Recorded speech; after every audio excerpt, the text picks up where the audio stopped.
जी।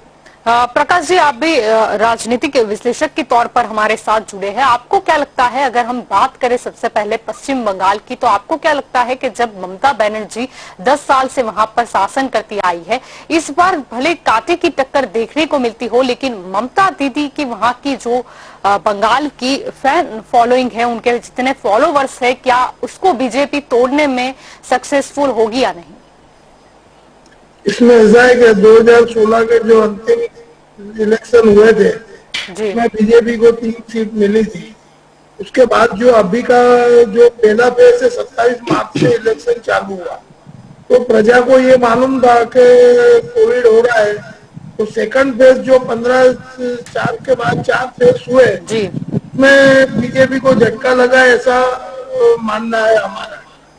उसके कारण जो बीजेपी को नुकसान बहुत पहुंचेगा। जो 3 सीट से, जैसे इसराइल भाई ने बताया, उनकी बात जी सही है कि लास्ट इलेक्शन से अभी उसकी प्रोग्रेस बीजेपी की अच्छी है, ये निश्चित बात है। जी लेकिन जो अंतिम जो 4 फेज 15 अप्रैल के बाद के हुए हैं, उसमें बीजेपी को फटका लगा है। और जो राजनीति है वो कोविड को छोड़ करके जो प्रधानमंत्री की राजनीति है वो जनरली धर्म जाति को लेकर के रहती है, तो उसके कारण जो भी सीटें ज्यादा आई है उसका कारण यही हो सकता है कि पहले से जो बढ़त मिलेगी बीजेपी को बढ़त मिलेगी, कहीं बीजेपी का शासन बनना कठिन है, ऐसा मेरा अभिप्राय है। जी। प्रकाश जी, आपका क्या मानना है यहाँ पर? जैसे कि स्नेहल जी ने भी बात की थी, घुसपैठियों की बात की थी, कहीं ना कहीं लोगों को वो नहीं मिल पाया है, तो यहाँ पर बीजेपी का जो बंगाल में प्लस पॉइंट देखा जाए तो नॉर्थ 24 परगना में जो मतुआओं की बड़ी आबादी है, उसमें जिसमें बीजेपी ने सीएए कार्ड खेला है, आपको क्या लगता है वो कितना फायदेमंद रहेगा बीजेपी के लिए? बीजेपी ने जो सीए कार्ड खेला है तो कुछ हद तक उसको बेनिफिट तो मिलेगा। और हमारे प्रधानमंत्री जो है पॉलिटिकल साइंस से अभ्यास किए हुए हैं, तो उनको मालूम है कि प्रजा क्या चाहती है और प्रजा को क्या देना है, क्या बोलना है। तो उनमें जो एक शक्ति है जो भी है वो देश के लिए फायदेमंद है या नुकसानमंद है वो बात की बात है। लेकिन उनमें आकर्षित करने का जो प्रभाव है पॉलिटिकल साइंस के अभ्यास के कारण, और दूसरा लोगों के साइकोलॉजी का अभ्यास उन्होंने श्रोतागण का किया हुआ है, तो उस हिसाब से जो कार्ड उन्होंने खेला है वो जानते हैं कि अब इधर प्रजा क्या सुनना चाहती है वही उसको सुनाते हैं। हमारे गुजराती में एक कहावत है कि भावतु पिरसु, जो चाहता है प्रजा को वो पिरस देने का, वो उनमें आवड़त है और उनके लिए प्लस पॉइंट है। जैसे हिंदू महिलाएं हैं, वो अक्सर उन्होंने ऐसा प्रचार किया है कि हिंदू महिलाओं को मुस्लिमों से बचाने के लिए एक ही नेता है जो नरेंद्र मोदी है, और हिंदू प्रजा ने उसको, हिंदू महिलाओं ने उसको स्वीकार लिया है, ये बात भी सही है। अब समझो ये कोविड आया या कोई कुदरती आपत्ति आई, ऐसी देश में बहुत जगह पर कुदरती आपत्ति आई हुई है, हर एक प्रधानमंत्री थे उनके सबके अलग अलग टाइम में आई हुई है। भूकंप आया, साइक्लोन आया या सुनामी आई, सब आया, लेकिन उसके अंदर जो राजनीति है उसको उससे जोड़ना नहीं चाहिए, ऐसा मेरा मानना है। लेकिन जो उन्होंने, जैसे बीजेपी के जो 7 जनों की या 11 जनों की हत्या हो गई, वो बहुत निंदनीय बात है कि हत्या को कहीं भी स्थान नहीं होना चाहिए। ये बात को मैं स्वीकार करता हूँ कि गुजरात में भी जो एनकाउंटर हुए थे पहले 2002 के आसपास, 2001 के आसपास, जो लघुमतियों की हत्या कर दी थी, तो गुजरात में भी ऐसा सब हुआ है। लेकिन क्या है कि ये पॉलिटिकल राजनीति जो अपनी डेमोक्रेसी है भारतीय लोकशाही में, उसमें कहीं भी हत्या को स्थान नहीं दिया गया है, और जहाँ हत्या को स्थान मिलता है वहाँ वो सरकार को प्रजा उखाड़ के फेंक देती है, ऐसा मेरा मानना है। जी। प्रकाश जी, अभी मैं आपकी ओर आना चाहूंगी। यहाँ पर कोविड के हिसाब, स्नेहल जी मैं आपकी ओर भी आऊंगी, प्रकाश जी का टर्न आया हुआ है, उसके बाद मैं आपकी ओर आऊंगी। प्रकाश जी, यहाँ पर कोविड को लेकर जब मुद्दा गरमाया हुआ है, पश्चिम बंगाल में सरकार किसी की भी बने, लेकिन जिस तरीके से हमने रैलियां देखी थी, नुकसान तो वहां की जनता का ही है, और जो भी आने वाली सरकार है उसके लिए ये बहुत बड़ी चुनौती होगी। क्या कहना है आपका?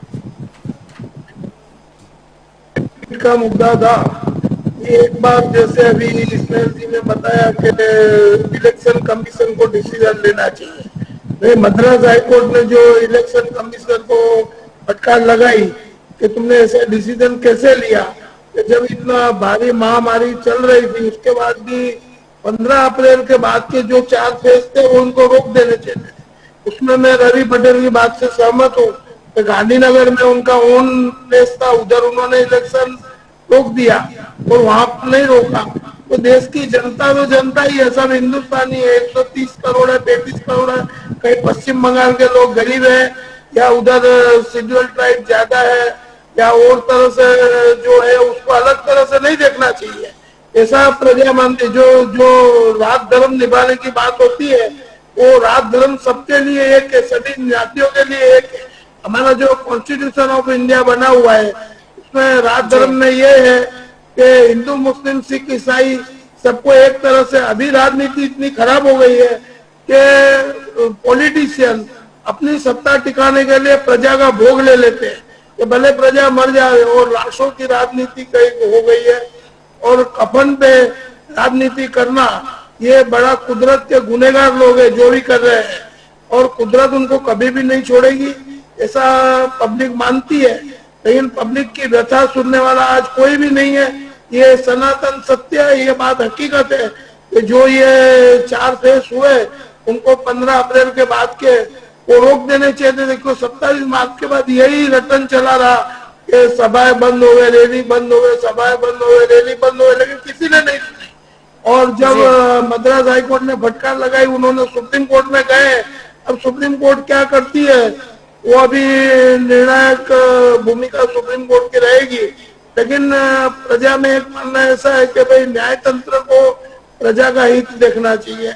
लेकिन अभी न्याय तंत्र में से भी हाईकोर्ट के कंट्रोवर्सी जजमेंट आते हैं, उसमें प्रजा का हित भी होता है। ये न्याय तंत्र का मैं खंडन नहीं करता हूँ, आदर करता हूँ, लेकिन उसकी गरिमा का ध्यान रखना पॉलिटिकल पार्टियों का एजेंडा होना चाहिए कि न्याय तंत्र को जीवंत रखना है। और जिस दिन न्याय तंत्र जीवंत नहीं रहा उस दिन हमारे सबकी डेमोक्रेसी खत्म हो जाएगी और तानाशाही में बदल जाएगा ये देश। क्योंकि ये जनता का मुद्दा। जी प्रकाश जी, जी प्रकाश जी, आप कुछ कहना चाहोगे? हाँ, मैं ऐसा बोलता हूँ कि मीडिया जो है ना रवि जी, वो समाज का सत्य दर्पण है। वो दर्पण कभी झूठ नहीं बोलते हैं। ये हमारा देश की मीडिया की बड़ी वो है कि मीडिया जब भी कोई भी शासक पक्ष या विपक्ष कुछ भी गलत करता है तो मीडिया उसको छोड़ती नहीं है। ये मैंने सालों से देखा हुआ है, मैं भी सीनियर सिटीजन हूँ, इतने सालों से देखा है। मीडिया किसी को बख्शती नहीं है और न किसी से मैनेज होती है, ये भी मैं आपको बता दूं। तो ये दर्पण है, दर्पण कभी झूठ नहीं बोलता है। प्रकाश जी और जल्पा जी, मैं बहुत संज्ञानता से आपको बताना चाहता हूं। मैंने खुद ने भी मीडिया स्टडीज की हुई है एसपी यूनिवर्सिटी से, और मैंने मास कम्युनिकेशन पढ़ा है, तो मुझे पता है। मैंने यहाँ पे मीडिया को सवाल नहीं किया है, मैंने नेता को ये बोला है कि जो भी मुद्दे होते हैं वो मीडिया की तरफ से उठाए जाएंगे। जो भी विपक्ष होगी वो भी अपने मुद्दे यहाँ पे रखेगी। आप डिबेट के अंदर आप जिस बात में सब जगह के ऊपर जो मतलब क्वेश्चंस होते हैं और आप उसके जवाब नहीं है आपके पास, उसके लिए आप बोलोगे कि हम इस मुद्दे पर बात नहीं करेंगे। मैंने ये बात कही थी आपको और अपने राजनीतिक विशेषज्ञ साहब दोनों को मैं बताना चाहूंगा और ये क्लैरिटी करना चाहूंगा। मैं खुद मीडिया पर्सन हूं और मास कम्युनिकेशन पढ़ा हूं और मुझे मीडिया की इज्जत करना आता है मैम। Thank you. जी जी बिल्कुल। प्रकाश जी, मैं आपकी ओर आऊंगी। यहाँ पर चर्चा ये हो रही थी कि केरल में अगर राहुल गांधी जो है वो कांग्रेस को और कांग्रेस की जो डूबती नैया है वो बचा नहीं सकेंगे तो फिर से उनके ऊपर एक ठिकरा फूटेगा। जिस तरह पश्चिम बंगाल में माना जा रहा है कि बीजेपी के लिए प्रतिष्ठा का जंग है, ऐसे ही केरल में देखा जाए तो राहुल गांधी के लिए और कांग्रेस के लिए प्रतिष्ठा का जंग है। आपको क्या लगता है कि केरल में कांग्रेस और राहुल गांधी कितने सफल हो पाएंगे? मेरे को ऐसा लगता है कि उधर 140 सीटें हैं, तो उसमें जो इन्होंने प्रचार किया है इधर सीटें कम है, इधर 294 है पश्चिम बंगाल में। तो वो चीज उसमें जो राहुल गांधी ने जो उधर से उधर के सांसद है तो उन्होंने जो प्रचार किया है वो उतने उनके पक्ष के लिए बहुत जोरदार प्रचार किया है। तो उधर जो जैसे भाजपा नेता स्नेहल जी ने भी स्वीकार कर लिया कि हमारा उधर जीतना बहुत मुश्किल है, तो ये सत्य बात है।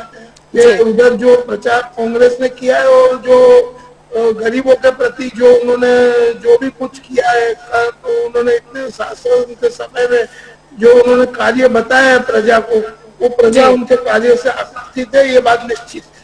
और मैं ऐसा मानता हूँ कि केरल में बीजेपी का आना बहुत मुश्किल।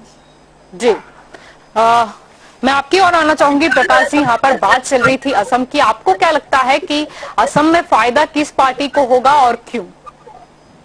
असम में जो है और पौंडीचेरी में है जो अलायंस है, उसमें कांग्रेस को नुकसान होगा ऐसा लग रहा है, जो भी ये स्पष्ट है।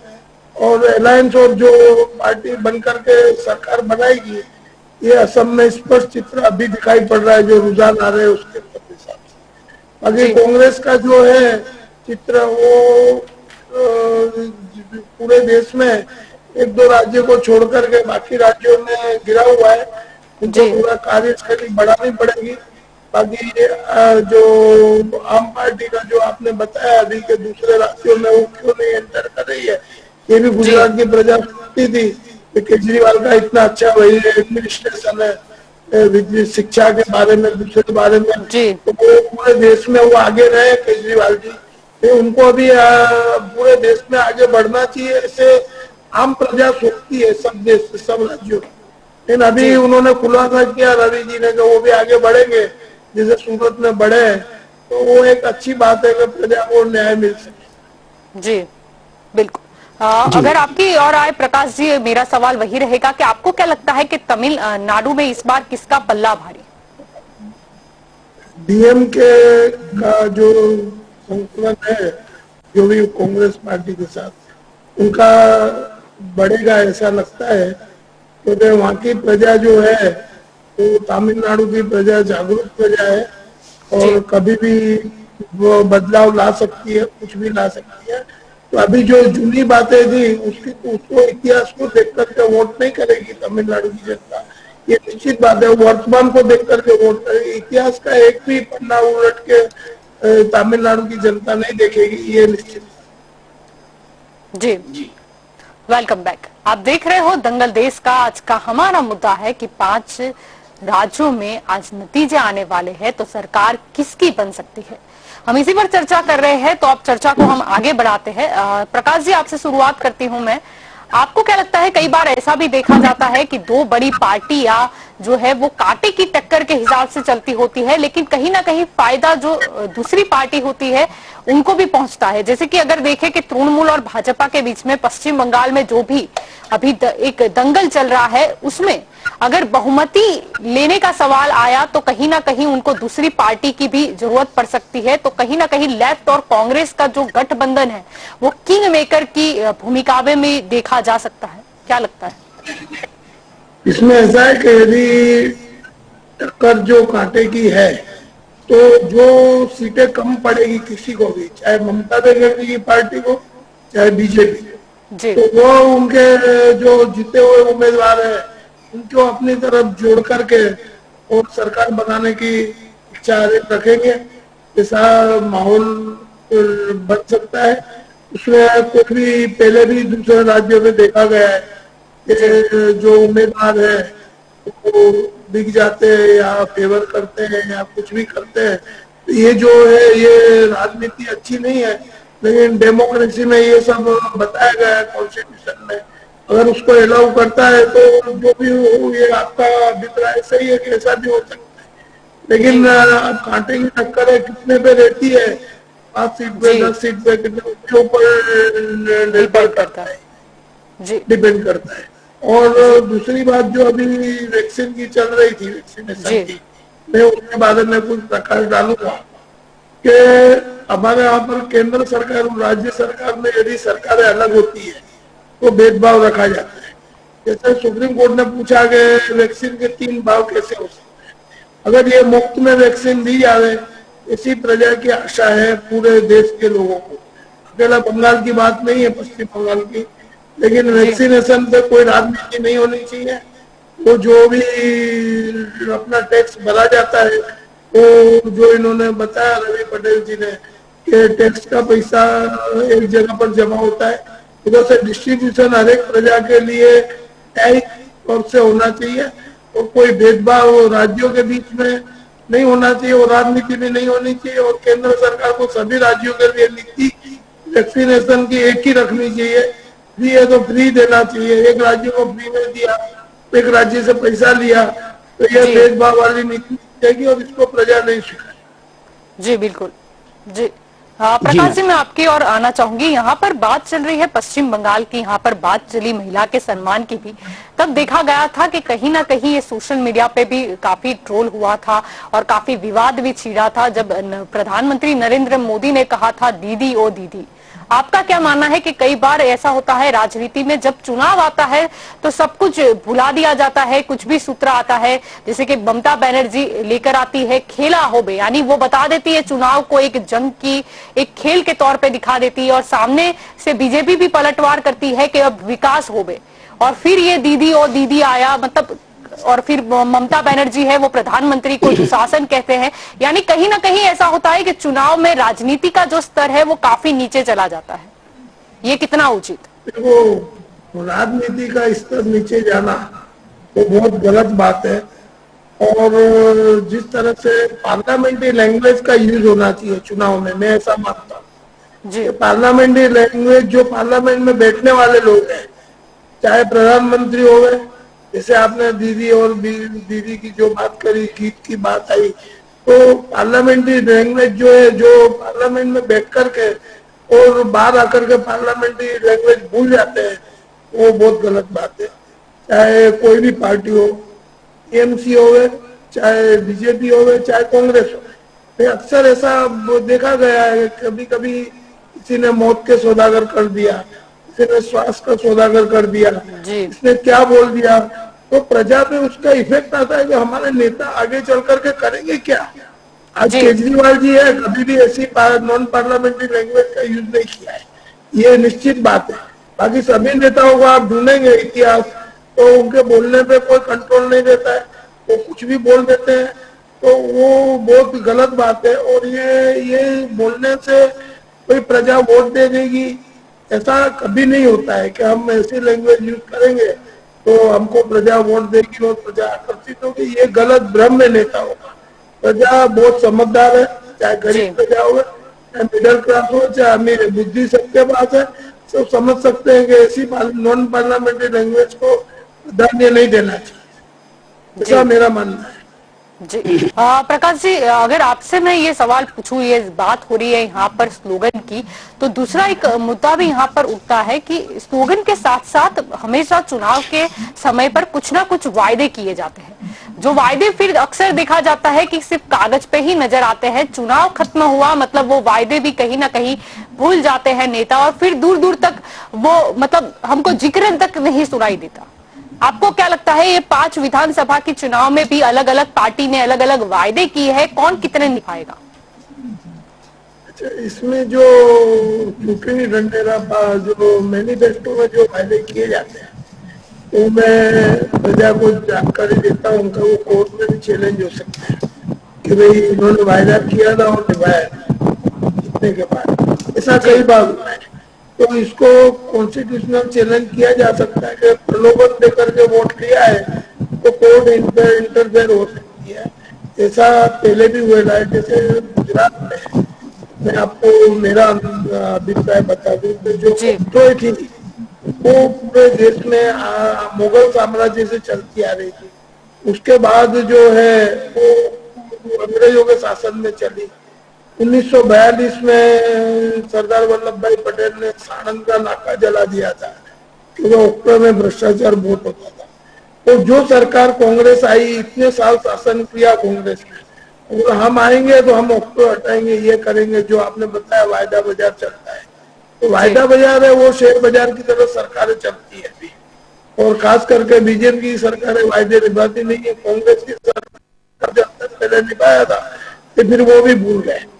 अभी इसके में जो वायदा दिया जाता है उसको आंदोलन के रूप में अपने ले सकते हैं या न्याय तंत्र से सहारा ले सकते हैं, क्योंकि बहुत सारे मैनिफेस्टो में इतनी चीजें लिखी रहती है कि प्रजा वो फिर भूल जाती है, और राजनीति पार्टी की सत्ता पे आने के बाद वो नशे में उसका अमल करना भूल जाती है।